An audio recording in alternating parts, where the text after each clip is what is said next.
Welcome to 37 news. చదువుతున్నది శ్యామ్ కుమార్. నిరంతరం వార్తల కోసం చూస్తూనే ఉండండి మీ 37 న్యూస్.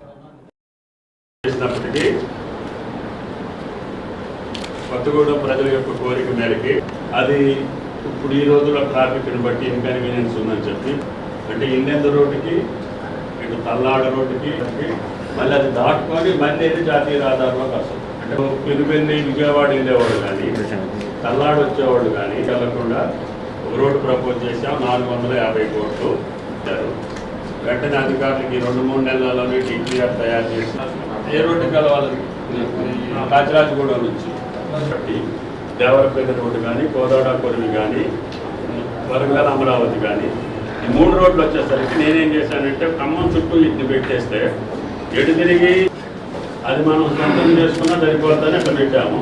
అది కూడా ఎన్హెచ్ఓడికి ప్రపోజ్ చేసి అది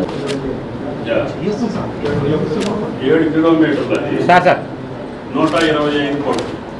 ఎక్కడ పెడితే అక్కడ రోడ్డు ఎక్కేదానికి ఉండదు. యాక్సెస్ కంట్రోల్ రోడ్డు అన్ని NHA national highway authority road కాబట్టి సర్వీస్ రోడ్డు కావాలని అడుగుతుంది.